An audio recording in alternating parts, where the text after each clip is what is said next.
Have you ever felt like you were born fighting for something you didn't even choose? Have you ever wondered why life feels like a constant struggle? Against people, against circumstances, and sometimes even against God himself? Tonight, we dive into the life of a man whose entire story was a battle. A man who grabbed his brother's heel before he could even take his first breath.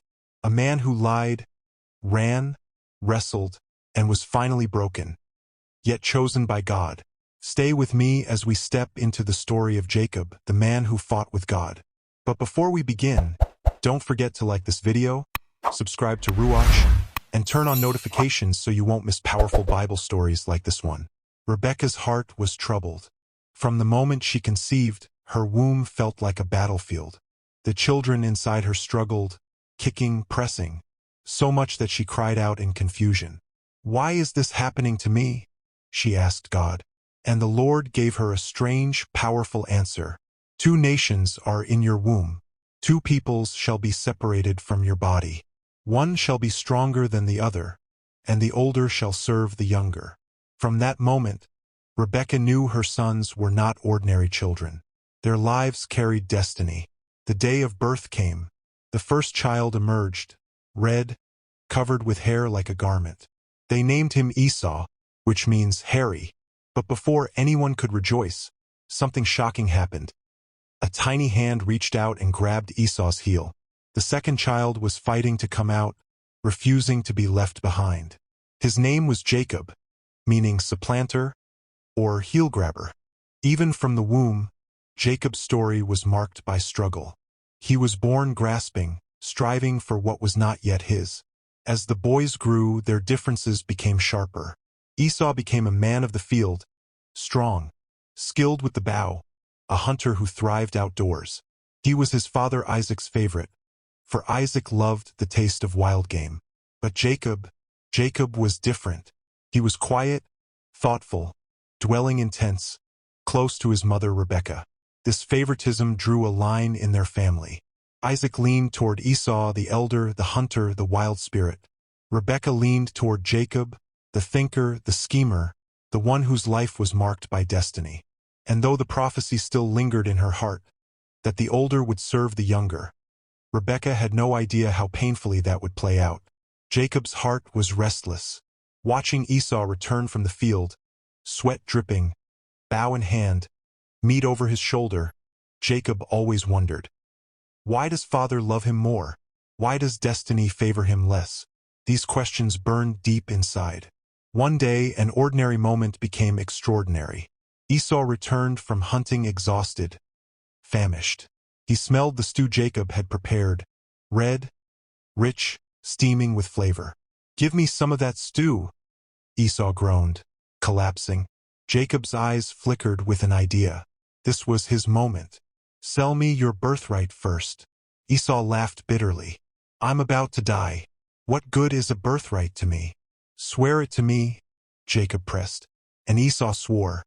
For a single bowl of stew, he gave away the sacred blessing of the firstborn, the right to carry the covenant of Abraham. Jacob handed him the stew, but his heart pounded. He had seized what was not yet his. A taste of destiny was in his hands, but he knew this would not be the end of the struggle. It was only the beginning. For Jacob, every step forward would be a battle. Sometimes against his brother, sometimes against his own fears, and one day, against God himself. The years rolled on and Isaac grew old. His once strong eyes had dimmed. The world around him was a blur of shadows. Death felt close, and with it came the urgency to pass down the blessing, the sacred inheritance of Abraham, the promise of nations, the covenant of God himself. Isaac called for Esau, his firstborn, the son of the hunt, the one he loved. "My son," he whispered. "Here I am, father," Esau replied, his voice steady. "Take your bow, go to the field, and hunt game for me. Prepare the savory food I love. Then my soul will bless you before I die." Esau's heart leapt. This was it, the moment every firstborn dreamed of. He took his bow and arrows and hurried into the fields, eager to secure the blessing. But Rebekah had been listening. Her heart pounded. The prophecy she had carried since the womb echoed in her soul. The older shall serve the younger. She rushed to Jacob, her voice urgent, trembling. Listen, I heard your father speak to Esau. He is about to bless him before he dies. Now do exactly as I tell you.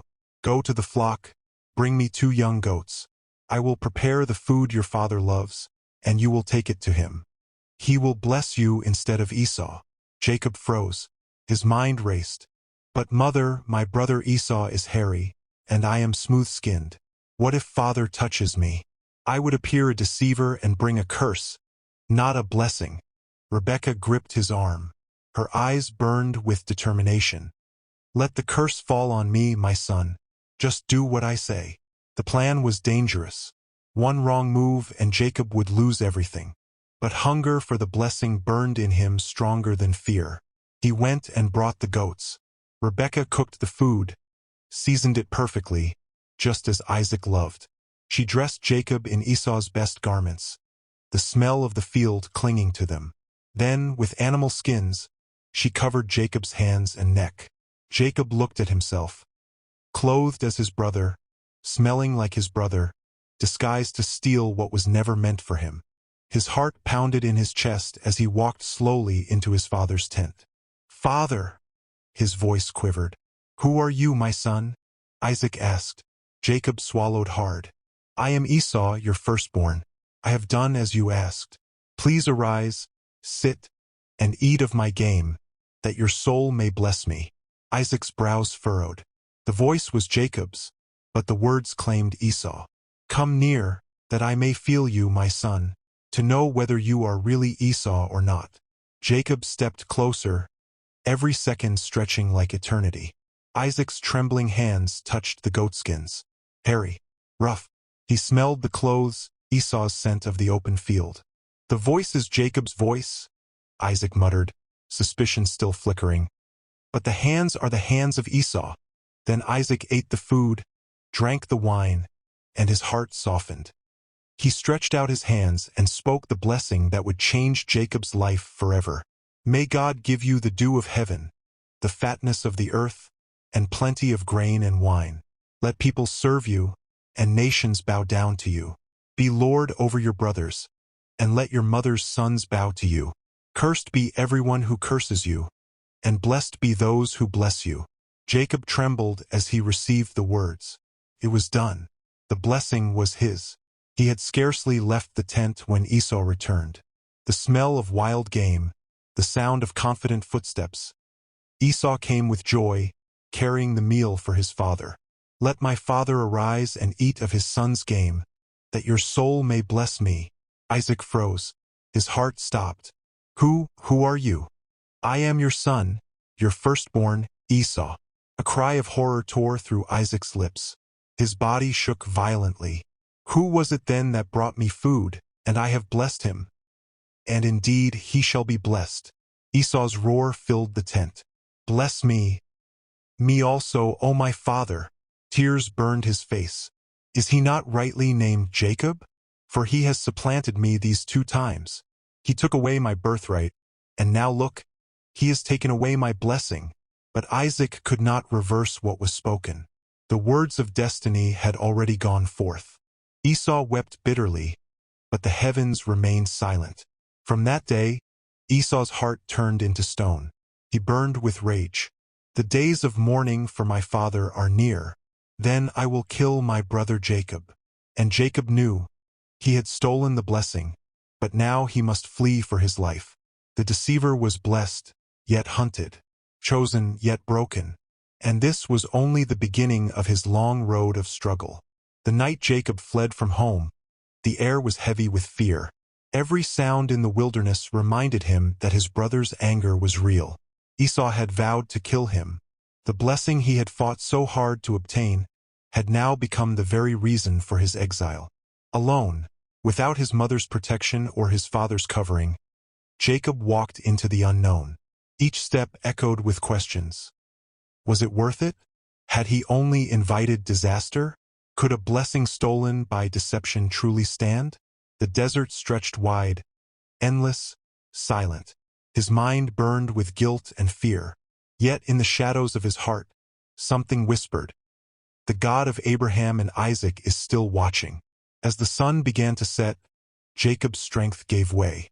With no home, no tent, no family, he found a bare patch of ground. A stone became his pillow. The sky above him turned black, stars glittering like fire across the heavens. He closed his weary eyes, and that night, something extraordinary happened. Jacob dreamed, and in his dream the heavens opened. A great ladder stretched from earth to heaven, its top reaching into eternity. Angels of God were ascending and descending upon it. Messengers flowing between heaven and earth, light and fire moving in divine order. At the very top stood the Lord himself. Jacob's heart trembled in awe. Then the voice of God spoke, thundering with authority yet tender with promise. I am the Lord, the God of Abraham your father and the God of Isaac. The land on which you lie, I will give to you and your descendants. Your offspring shall be like the dust of the earth, spread abroad to the west and east, north and south. In you and in your seed, all the families of the earth shall be blessed. Behold, I am with you. I will keep you wherever you go. I will not leave you until I have done what I have spoken to you. The words pierced Jacob's soul. Though he had deceived, though he had fled, though he felt unworthy, God still confirmed the covenant. Destiny was not built on Jacob's perfection but on God's choice. Jacob awoke with a cry. His body shook, his heart racing. He looked around the barren place and whispered, almost in terror, "Surely the Lord is in this place, and I did not know it." He stood, trembling. The ordinary ground had become holy. His pillow stone, cold and hard, was now an altar of revelation. Fear and awe consumed him. How awesome is this place! This is none other than the house of God, and this is the gate of heaven. At dawn, Jacob took the stone that had been under his head, set it upright as a pillar, and poured oil upon it. He named the place Bethel, meaning house of God. Then Jacob made a vow, his voice steady though his future uncertain. If God will be with me and keep me on this journey, and give me bread to eat and clothing to wear, so that I return safely to my father's house, then the Lord shall be my God. And this stone I have set as a pillar shall be God's house. And of all that you give me, I will surely give a tenth back to you. It was a moment of surrender. Jacob, the deceiver, the runner, the struggler, now stood as a man touched by heaven. His journey was far from over. Battles awaited him. Love, betrayal, hardship, and at last, a wrestling match that would leave him forever changed. But at Bethel, one thing became clear. Jacob was not walking alone. The God of Abraham and Isaac was now the God of Jacob. The road from Bethel to Haran was long, but Jacob's heart carried a spark of hope. He had seen heaven open. He had heard God's voice, and though he was still a fugitive, he now believed his story wasn't ending in shame. God had marked him for something greater. At last, Jacob arrived in the land of his uncle Laban. He came to a well in the open field, where shepherds watered their flocks. As he waited, his eyes lifted, and there she was, Rachel. She was leading her father's sheep, her steps graceful, her face radiant beneath the sun. Her beauty struck Jacob like lightning. His heart pounded. Here, in a foreign land, God was writing a new chapter. Without hesitation, Jacob rolled the stone away from the well's mouth and watered her flock. Then, overcome with emotion, he kissed Rachel and wept aloud. She ran to tell her father Laban, and soon Jacob was welcomed into their home as family. Days passed, and Jacob's heart grew restless with love. Rachel was not just beautiful. She was the desire of his soul. One evening, Jacob spoke to Laban. "I will serve you 7 years for Rachel, your younger daughter." Laban's eyes twinkled. A bargain was struck. Jacob worked tirelessly, each day filled with the thought of Rachel's smile. 7 years rolled by, yet for Jacob they seemed only a few days, because of the love he had for her. At last the wedding night came. The feast was prepared, the celebration loud. Jacob's heart raced. 7 years of labor, 7 years of longing, and now Rachel would be his. But as night fell, Laban's trick was set in motion. In the darkness, veiled and silent, It was not Rachel who was brought to Jacob. It was Leah, the elder sister. Morning light broke. Jacob stirred, reached, and his heart froze. Leah, not Rachel. His blood ran cold.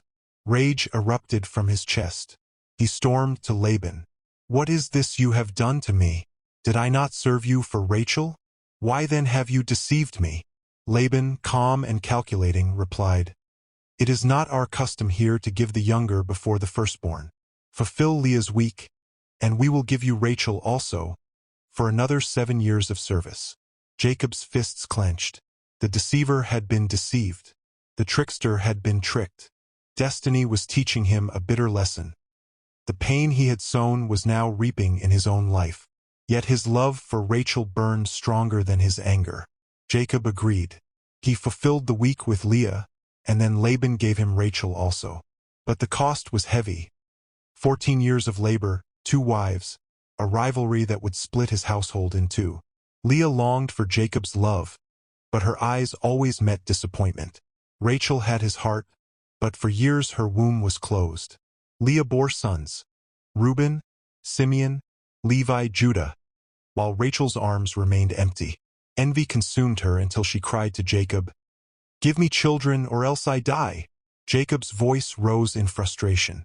"Am I in the place of God, who has withheld from you the fruit of the womb?"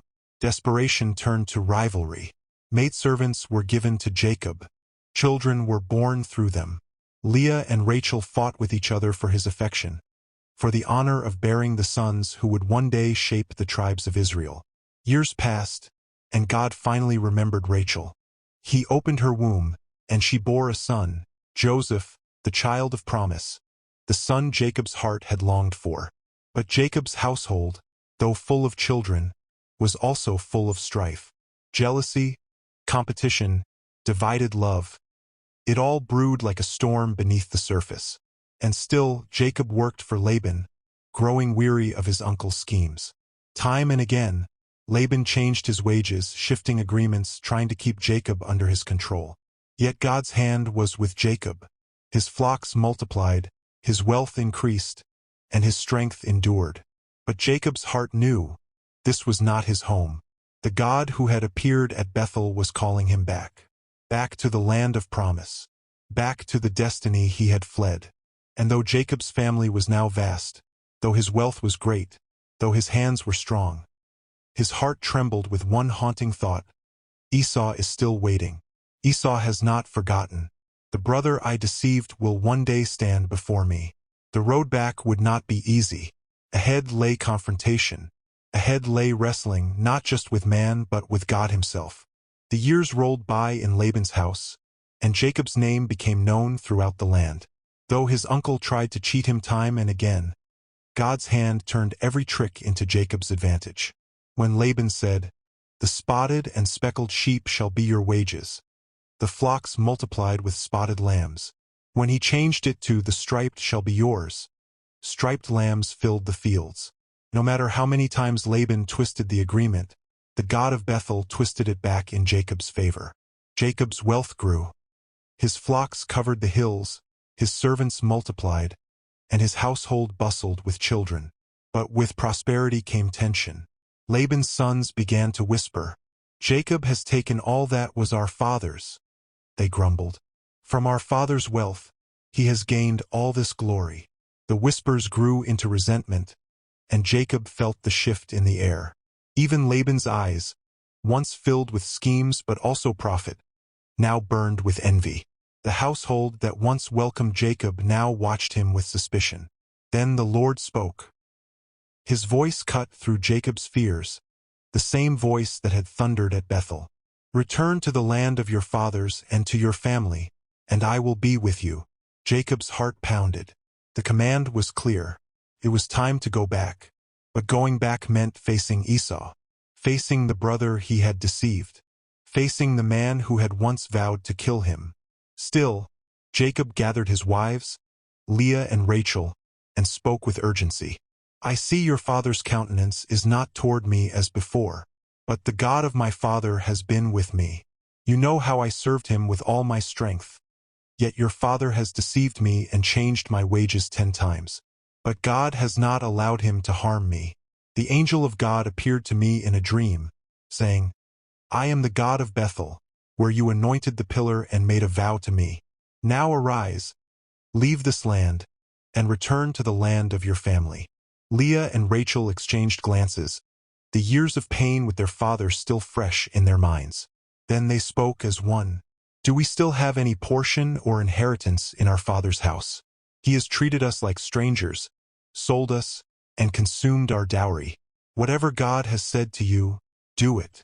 Their words sealed the decision. Jacob's household packed quickly. Flocks, camels, donkeys, servants, wives, children. Everything God had blessed him with began the silent march away from Haran. But leaving Laban would not be so simple. When word reached him that Jacob had fled, taking his daughters and grandchildren, Laban's fury exploded. He pursued Jacob with men, overtaking him in the hill country. Tents were tense with fear as Laban stormed into Jacob's camp, accusing him of theft and betrayal. But that night, God appeared to Laban in a dream. Take heed that you speak to Jacob neither good nor bad. By morning, Laban's rage had cooled. He confronted Jacob but could not harm him. Instead, the two men built a heap of stones as a witness. They swore an oath. Laban would not cross that heap to harm Jacob, and Jacob would not cross it to harm Laban. With that, they parted ways, Jacob free at last from his uncle's grip. Yet freedom came with fear. Ahead lay Canaan. Ahead lay Esau. Jacob's mind burned with questions. Would Esau forgive? Would he kill me? Would my family survive the encounter? As the caravan pressed forward, a sudden vision broke through the fear. Jacob lifted his eyes and saw them, angels of God, surrounding his camp. A vast, invisible army, shining, watchful, encamped all around. This is God's camp, Jacob whispered in awe. He named the place Mahanaim, meaning two camps, his own fragile family and God's mighty host. It was a sign. Heaven was marching with him. But even angels could not erase the dread in Jacob's heart. The brother he betrayed was waiting ahead, and the day of reckoning was drawing near. The dust of the road clung to Jacob's sandals as he led his family closer to Canaan. Every step forward was a step toward his past, toward the brother whose anger had burned like fire the last time they met. Esau. The very name made Jacob's chest tighten. He remembered the roar of his brother's cry when Isaac declared the blessing stolen. He remembered the rage in Esau's eyes, the vow, I will kill my brother Jacob. Years had passed, but wounds like that do not heal easily. At Mahanaim, Jacob had seen angels encamp around him, but even heaven's army did not erase his dread. Destiny demanded he face Esau,